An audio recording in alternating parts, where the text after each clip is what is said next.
चक्रवृद्धि ब्याज क्यों करें हम फॉर्मूले से? तो आपके पास कई सारे मेथड है, कई सारे शॉर्ट चक्रवृद्धि ब्याज के, तो आप उनसे कीजिए ना। आपको आपको थोड़ी सी तो परसेंटेज की नॉलेज होनी चाहिए, थोड़ी सी, ठीक है।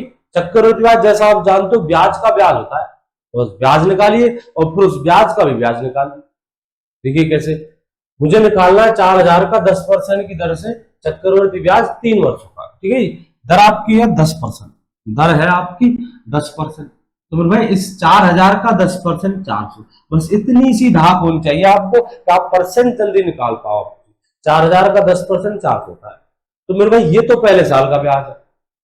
4000 का 10% दर से पहले साल का ब्याज 400, दूसरे साल आपको 400 तो मिलेगा, प्लस इस ब्याज का ब्याज, और ब्याज का ब्याज कितना 10% के अकॉर्डिंग, इसका 10% 40, तो आपका दूसरे साल का जो चक्रवृद्धि ब्याज है भाई 440, पहले साल का 400, दूसरे साल का 440, तीसरे साल 440 तो मिलेगा ही मिलेगा, प्लस इस 440 का 10% और दे। 440 का 10% कितना होगा 44, 484, तीसरे साल 484, दूसरे साल 440, पहले साल 400, तो आपका टोटल ब्याज 4 2 4 तिया 12 13 1324 विदाउट फॉर्मूले। चक्रवृद्धि ब्याज होता क्या है? चक्रवृद्धि ब्याज होता है ब्याज का ब्याज, ब्याज का ब्याज, बस आप ब्याज निकालिए। थोड़ी सी धाक होनी चाहिए आपकी परसेंटेज में, थोड़ी सी। देखिए दोबारा देखिए,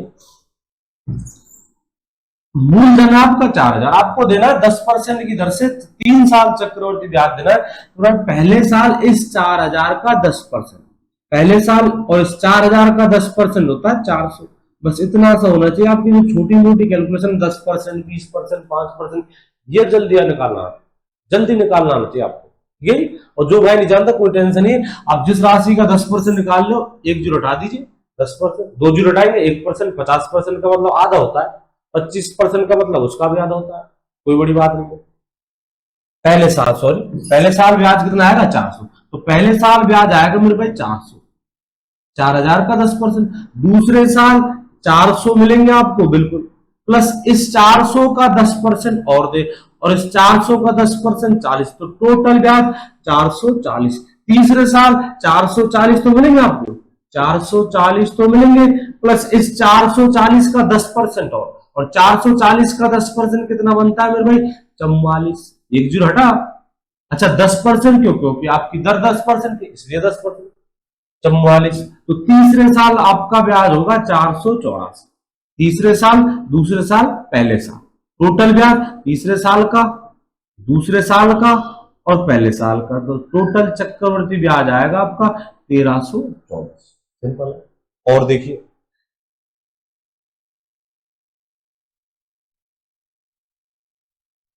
25,000 रुपए का 20% वार्षिक दर से 2 वर्षों का चक्रवृद्धि ब्याज, 20% वार्षिक दर से 2 वर्षों का चक्रवृद्धि ब्याज, राशि 25,000, इस 25,000 का 10% होता है 2500, 10% 2500, तो 20% 5,000, आप 5,000 तो दोगे पहले साल, दूसरे साल 5,000 मिलेंगे, बिल्कुल मिलेंगे, प्लस इस 5,000 का 20% और, पिछली बार दर 10% थी 10%, इस बार दर 20% हो तो 20%, पहले साल 5,000, इसका 20% 5,000, दूसरे साल 5 मिलेंगे, प्लस इस 5,000 का 20% और ब्याज का ब्याज, ये पहले साल का ब्याज है, और इस 5,000 का ब्याज, 5,000 का 10% 500 और 20% 1,000, 1,000, दूसरे साल ब्याज होगा आपका 6,000।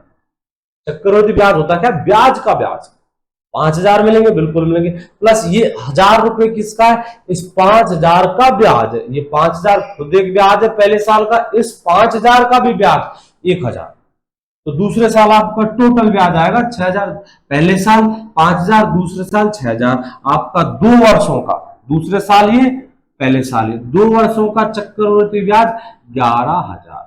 अगर मिश्रधन पूछता है तो इस 11,000 को 25,000 में जोड़ देंगे, मिश्रधन कितना आएगा 3600, मिश्रण आ जाएगा 36। और देखिए एक कैलकुलेशन और करते हैं, देखिए ये लास्ट कैलकुलेशन में अब इसमें मतलब चक्रवृद्धि ब्याज निकालते कैसे, चक्रवृद्धि ब्याज टेंशन छोड़ देना, चक्रवृद्धि ब्याज की टेंशन छोड़ देना, आप फॉर्मूला यूज कर लेते हो, फॉर्मूला आपको थोड़ा परेशान करेगा। चक्रवर्ती ब्याज पढ़ रहे हो, चक्रवर्ती ब्याज का मतलब समझ में आना चाहिए। चक्रवर्ती ब्याज होता क्या है? चक्रवर्ती ब्याज, पब्लिक कहती है ब्याज का ब्याज, कैसा ब्याज का ब्याज, कैसा ब्याज का ब्याज, बस निकाल के देखिए धनराशि है 16,000, धनराशि कितनी है 16,000, इस 16,000 का 5%, 16,000 का 5%, 2 साल का, सॉरी 3 साल का चक्रवृद्धि ब्याज निकालना है। कितने साल का? 3 साल का।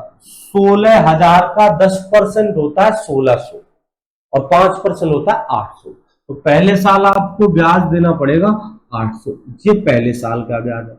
दूसरे साल ये 800 मिलेंगे, बिल्कुल पहले साल का जो ब्याज है वो तो मिलेगा, प्लस इस 800 का ब्याज और दे, और 800 का ब्याज कितना, जितनी आपकी दर है, कितना परसेंट, 5%, तो इसका 5% 40, 10% 80, 5% 40, 5% 40, आपका ब्याज आएगा 840। तीसरे साल 840 तो मिलेंगे, बिल्कुल मिलेंगे, प्लस इस 840 का 5% और 840 तो आपको मिलेंगे, प्लस इस 840 का 5% और 840 का 10% होता है 84, 5% 42 रुपए और मिलेंगे।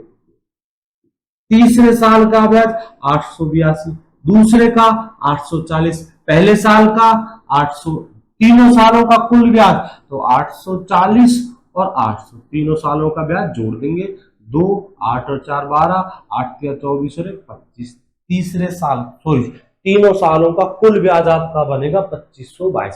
अगर आपको मिश्रधन चाहिए इस ब्याज को, कितने साल का ब्याज है 3 साल का, इस 3 साल के ब्याज को मूल दर में जोड़ दीजिए, मिश्रधन आएगा। ठीक है, अगर ये कैलकुलेशन आप फॉर्मूले से करते, फॉर्मूले से, तो पहली बात तो गलती होने का चांस आता है, कैलकुलेशन टफ आती, कैलकुलेशन हार्ड आती, ठीक है, टफ आएंगी, तो इससे बढ़िया ये, ठीक है, बहुत अच्छा तरीका है। अब चक्कर का बस थोड़ी दिक्कत है, थोड़ी बहुत नॉलेज आपको परसेंटेज घूम जाइए कि 5% कैसे निकालते हैं, 10% कैसे निकालते हैं, 20% कैसे निकालते हैं, परसेंटेज की क्लास में ढंग से क्लियर की थी। ये चक्रवृद्धि ब्याज का बेस्ट फॉर्मूला है, चक्रवृद्धि ब्याज का दर दूर का, ये है चक्रवृद्धि ब्याज का बेस्ट फॉर्मूला।